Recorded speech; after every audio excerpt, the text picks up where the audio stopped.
Assalamualaikum warahmatullahi wabarakatuh. Halo teman-teman semuanya, welcome back to my YouTube channel. Jadi di video kali ini saya sudah bersama seorang narasumber. Nah, kita akan sama-sama sharing tentang SKB di Kementerian Agama, teman-teman. Nah, kita akan kenalan dulu pertama nih sama narasumber kita. Silakan Damar memperkenalkan diri. Baik, Assalamualaikum warahmatullahi wabarakatuh. Halo teman-teman semua, Waalaikumsalam. Kak Diani. Ya, salam kenal, aku Damar Yulianto. Saat ini bertugas sebagai Pranata Humas Ahli Pertama di kantor Kementerian Agama Kabupaten Bogor. Baru selesai latsar minggu lalu, Kak, dan mudah-mudahan SK PNS dan Pranata Humasnya bisa lekas terbit ya, biar nanti bisa benar-benar menjadi Pranata Humas Ahli Pertama. Begitu. Oke, terima kasih Dama sudah memperkenalkan diri. Nah, jadi di video kali ini teman-teman kita akan sharing-sharing seputar SKB di Kementerian Agama bersama Damar. Nah, khususnya kita akan memperdalam nih di praktik kerja untuk jabatan Pranata Humas. Nah, jadi kemarin saya sudah sempat bikin video juga teman-teman tentang wawancara di Kementerian Agama. Nah, nanti kita akan bahas juga sekilas bersama Damar tentang wawancara dan psikotes ya. Tapi kita akan lebih menitik tekankan pada praktik kerja di Pranata Humas. Mungkin kita akan bahas dulu nih di awal Damar tentang praktik kerja di Prahum sendiri pada Kementerian Agama ya. Kalau pengalaman Damar kemarin waktu tahun lalu itu SKB daring pertama ya Mar ya, untuk CPNS, Iya, dan insya betul. Allah tahun ini juga tidak akan jauh berbeda, metodenya masih sama karena memang kita sekarang masih pandemi juga kayak gitu. Nah, kalau pengalaman Damar nih tahun lalu ketika praktik kerja itu apa saja sih yang ditanyakan sama penguji dan apa saja yang Damar persiapkan gitu sebelum SKB dilaksanakan? Silakan Damar. Oke. Kak Diani, ini aku sharing aja ya dari mulai awal aku persiapan sampai pelaksanaan praktek kerja ya. Jadi yang pertama waktu itu juga aku sempat cari juga di berbagai sumber tentang gimana sih praktek kerja Pranata Humas begitu. Aku nyari di Google, kemudian nyari di YouTube, dan memang nggak banyak sih tentang praktek kerja Pranata Humas begitu. Nah, karena memang sumber yang aku dapetin itu minim, akhirnya aku nerapin cara kayak gini. Yang pertama aku belajar dulu tentang regulasi Pranata Humas. Karena aku mikirnya di regulasi itu pasti ada butir-butir kegiatan atau seluk-beluk tentang Pranata Humas yang bisa jadi inspirasi aku buat bikin daftar pertanyaan sebagai bahan ketika nanti praktek kerja. Nah, jadi yang pertama aku lakuin adalah aku belajar dulu tentang regulasi ASN secara umum. Nah, ini sebagai pengetahuan dasar aja yang menurut aku barangkali nanti akan ditanyakan saat praktek kerja. Nah, apa aja sih regulasi ASN secara umum? Yang pertama itu Undang-Undang Nomor 5 Tahun 2014 tentang aparatur sipil negara. Jadi menurut aku ini rumah besar bagi ASN dan penting juga bagi kita untuk mengetahui tentang seluk-beluk dunia ASN. Karena di regulasi itu kita belajar tentang apa itu ASN, kemudian fungsinya bagaimana, lalu perannya bagaimana, dan sistem kerja dan sebagainya. Nah, itu aku pelajari dulu di situ. Kemudian yang kedua, Dan aku juga belajar mohon maaf tentang Mas, nyelak manajemen. sebentar. Ya, Jadi betul banget yang Damar omongin. Jadi ya, waktu kemarin aku SKB itu juga sama teman-teman ditanyakan tentang ASN. Nah, jadi teman-teman wajib tahu ya Maria tentang ASN itu sendiri apa. Karena ya. kalian tuh melamar sebagai ASN jangan sampai nggak tahu gitu ya regulasi yang menyangkut tentang ASN itu sendiri. Oke, silakan lanjut Damar. Iya betul ya, tadi tentang Undang-Undang Nomor 5 2014 tentang ASN. Nah, terus karena itu sifatnya undang-undang masih umum ya. Nah, aku juga belajar tentang manajemen PNS. Itu ada di PP nomor 11 tahun 2017 yang sudah diperbaharui sekarang di PP nomor 17 tahun 2020. Di situ kita akan mengetahui lebih detail tentang penjelasan mengenai undang-undang ASN tadi kayak gitu, dari soal sistem rekrutmen PNS, sistem kerjanya, kedisiplinan dan sebagainya. Nah, itu juga aku belajar buat wawasan umum aja begitu. Nah, terus yang terakhir aku juga belajar tentang disiplin PNS yang ada di PP nomor 53 tahun 2010. begitu. Nah, itu juga aku pelajarin waktu itu sebagai pengetahuan umum aja sebagai ASN, sehingga nanti ketika kita di wawancara pas praktek kerja itu seenggaknya tahulah tentang kita itu siapa kayak gitu ya. Nah, terus udah yang kedua baru deh regulasi Pranata Humas secara spesifik. Karena tujuan dari praktek kerja itu kan penguji ingin menilai kompetensi kita kan, sejauh mana sih kita tahu, kompeten dan layak untuk bisa mengisi formasi yang kita lamar. Nah, makanya kita juga belajarnya harus spesifik sesuai dengan bidang tugas kita. Kalau di Pranata Humas itu ada Kak namanya Permenpan RB nomor 6 tahun 2014 tentang jabatan fungsional Pranata Humas dan angka kreditnya.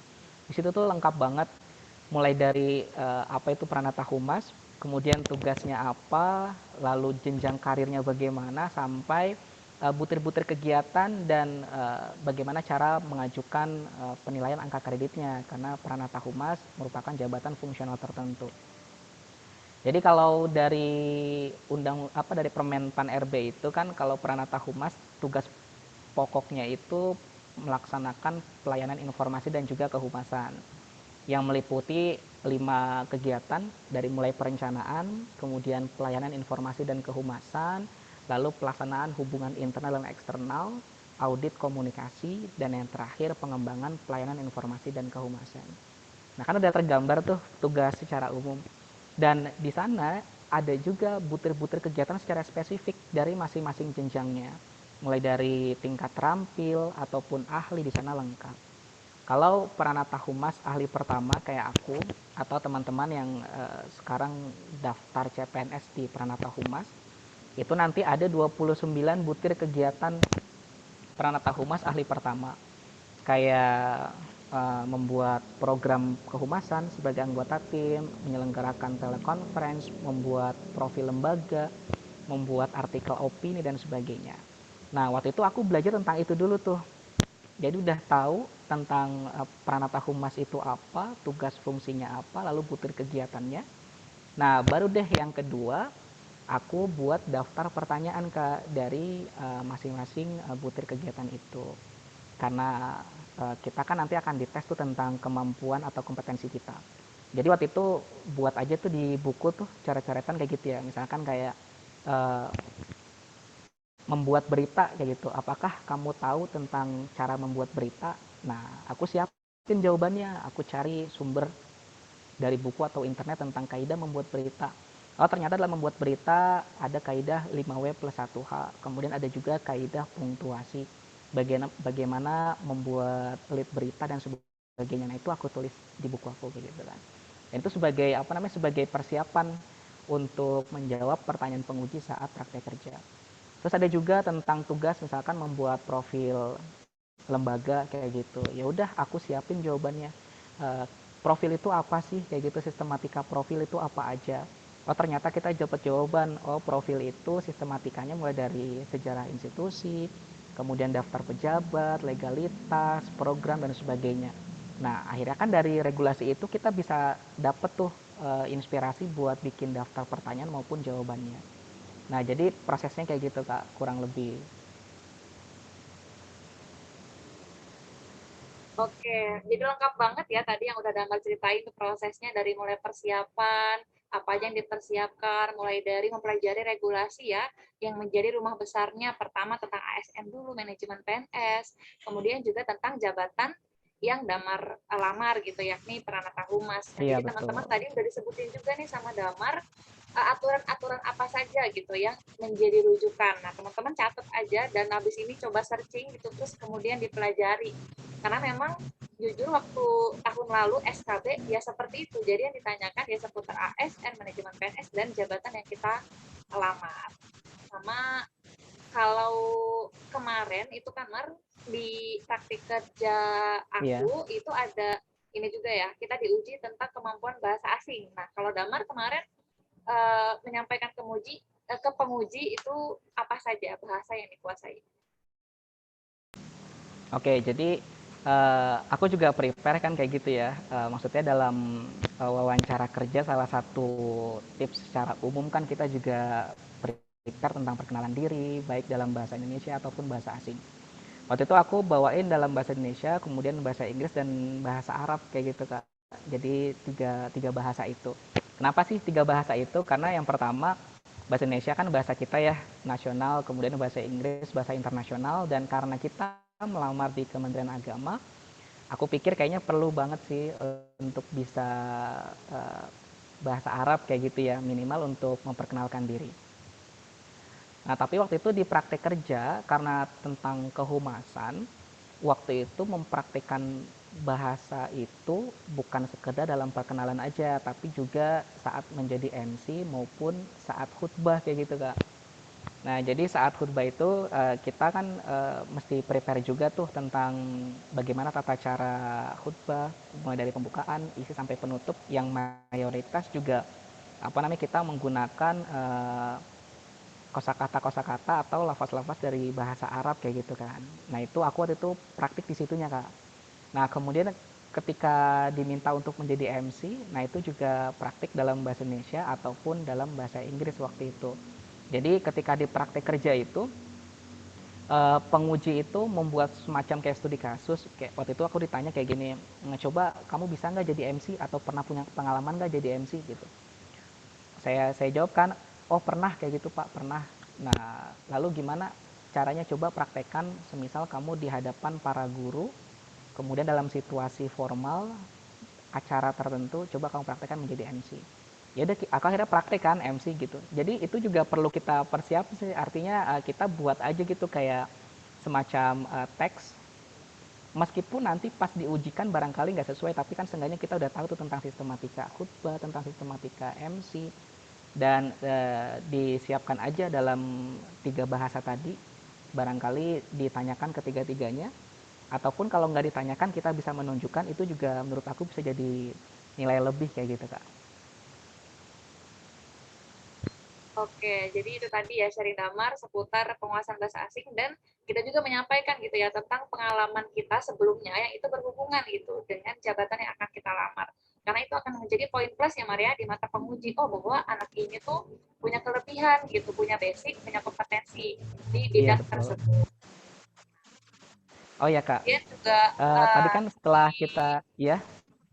di SKB praktik kerja itu kan juga ditanyakan juga ya Maria tentang penguasaan teknologi informasi dan komunikasi.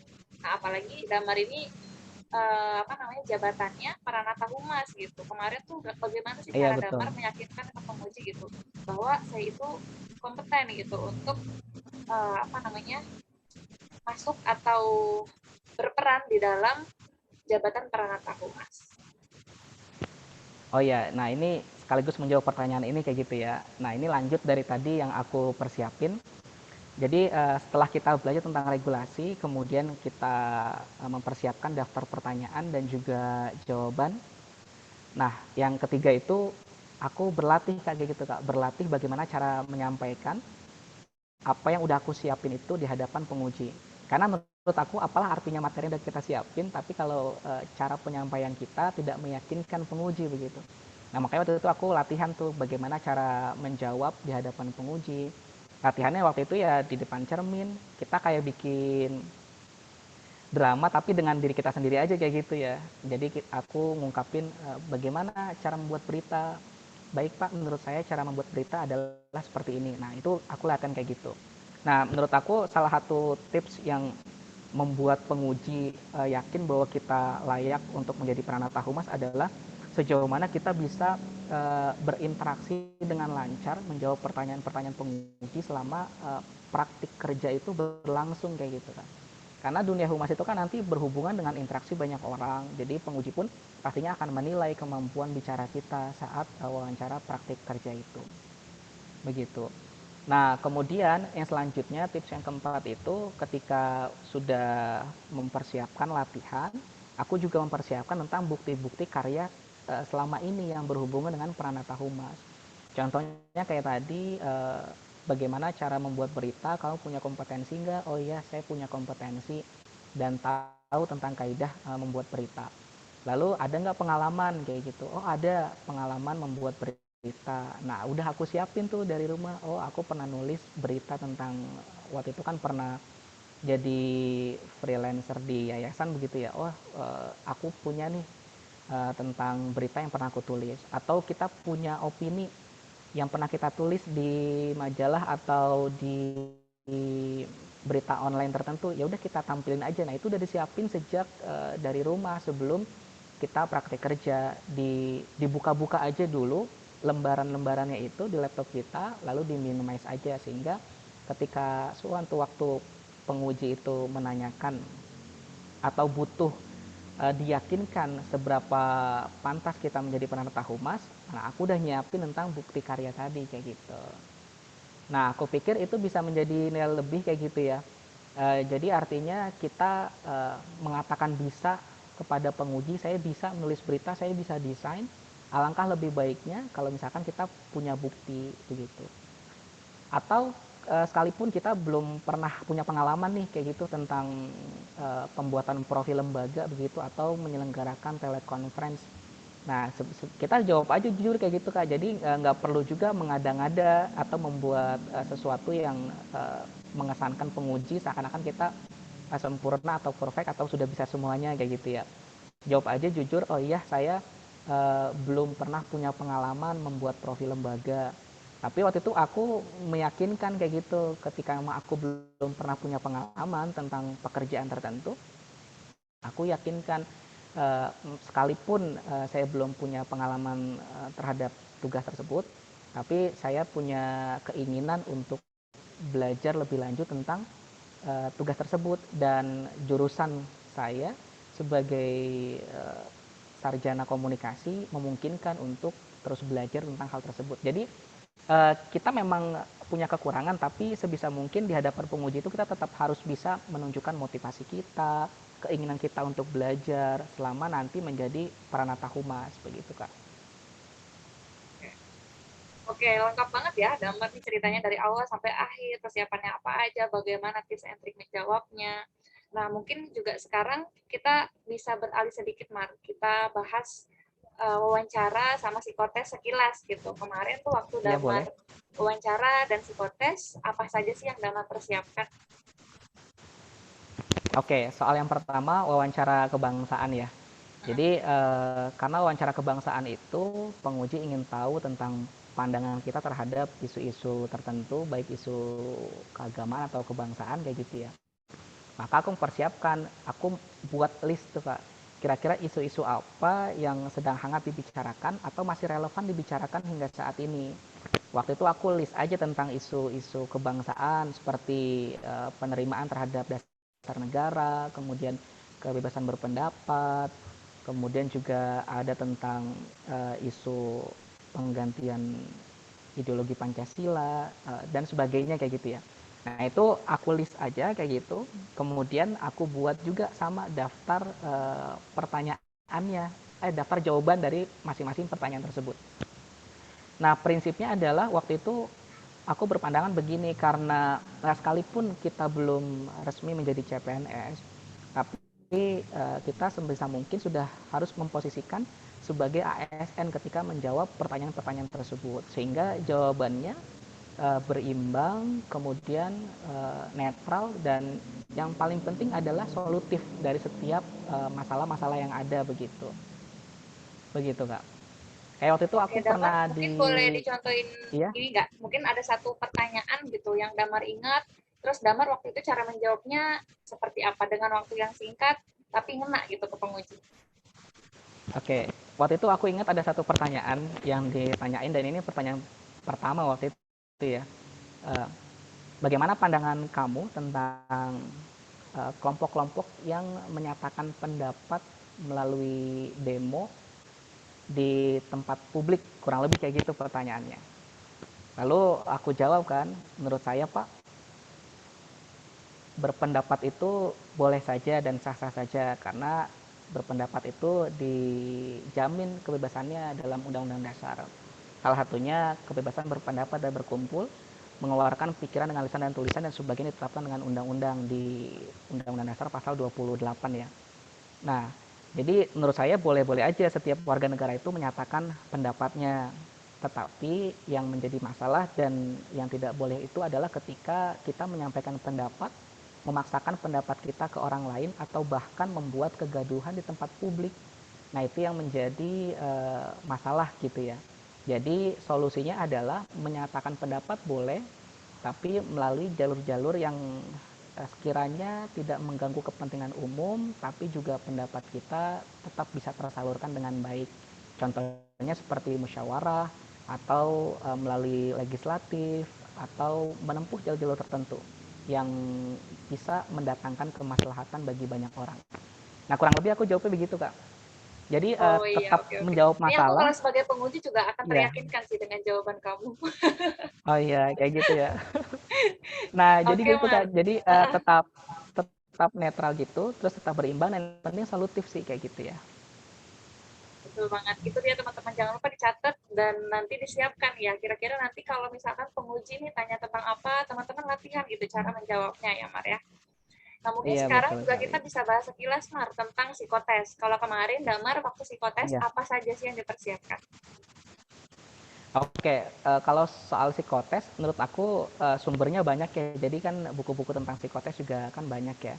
Dan memang kurang lebih sih ada kemiripan dengan tes karakteristik pribadi kayak gitu ya. Pada intinya penguji ingin mengetahui tentang karakter kita, kedisiplinan, tanggung jawab, moral kerja dan sebagainya melalui tes psikotes tersebut.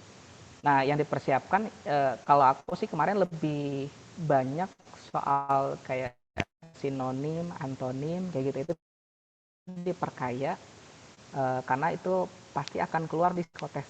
Kemudian juga tentang matematika seperti silogisme, kemudian bangun bangun uang kayak gitu ya. Nah, itu juga harus dipersiapkan saat sebelum psikotes. Karena jumlah soalnya itu banyak banget ternyata Kak. Waktu itu sekitar 200-an ada gitu. Dan waktunya memang lebih lama sih, tapi satu soal itu ketika memang sulit ngejawab, contohnya kayak matematika tadi kayak gitu ya, misalkan kayak pertidaksamaan, nah itu juga apa namanya lumayan juga satu soal bisa sampai 2-3 menit kayak gitu. Jadi lebih sering baca aja buku-buku psikotes dan lebih banyak berlatih kayak gitu ya. Sehingga nanti ketika psikotes itu kita bisa ngerjain tuntas dengan waktu yang cukup. Oke, thank you banget, Damar. Ini juga untuk menutup sesi, mungkin Damar bisa kasih tips and trick nih buat teman-teman semua yang sekarang sedang berjuang menuju ke tahap SKB. Silakan, Damar. Oke, untuk tipsnya yang pertama tadi ya, persiapkan materi yang akan ditanyakan saat praktek kerja. Caranya tadi bisa belajar lewat regulasi, kemudian peraturan-peraturan atau materi-materi tentang seputar kehumasan. Nah, itu dipersiapin termasuk bahan-bahan kayak karya-karya kita, pengalaman kita yang berhubungan dengan Pranata Humas itu juga bisa disiapin. Nah, terus yang kedua, jangan lupa latihan juga karena menurut aku ketika kita sudah berlatih dengan baik, kita itu sudah menyelesaikan setengah dari ujian kita begitu Kak. Nah, jadi ketika nanti saat praktek kerja, kita itu udah bisa siap menjawab pertanyaan-pertanyaan, udah nggak ada lagi istilah kayak gugup yang berlebihan, grogi, bahkan ngeblank kayak gitu ya ketika ditanya sama penguji. Nah, kalau kita udah siap latihan dengan cukup sebelum praktek kerja, sekalipun ada pertanyaan yang nggak kita prediksi sebelumnya nih. Nah, tapi karena kita sudah menguasai topik, kita sudah latihan, nah insya Allah kita bisa jawab pertanyaan dari penguji tersebut. Nah, kemudian tips yang terakhir Kak, yang menurut aku juga bisa menjadi nilai lebih yang meyakinkan penguji bahwa kita layak menjadi Pranata Humas. Aku waktu itu nyiapin inovasi atau kontribusi apa yang akan aku berikan ke instansi ketika aku diterima menjadi Pranata Humas. Nah, itu kita juga bisa sih apa namanya kira-kira apa nih yang bakal kita lakuin itu disiapin aja waktu itu sekedar cara-caratan aja sih. Waktu itu aku punya mimpi aku pengen instansi pemerintah khususnya Kementerian Agama memiliki website yang sama kerennya eh, dari perusahaan-perusahaan BUMN atau swasta sehingga nantinya masyarakat bisa lebih efektif, efisien dan optimal terlayani begitu Kak. Karena kan sebelumnya aku kerja di salah satu bank BUMN ya dan aku pikir websitenya mereka sudah ideal kayak gitu ya. Nah, aku juga pengen prinsip atau inovasi itu dibawa ke instansi aku nantinya.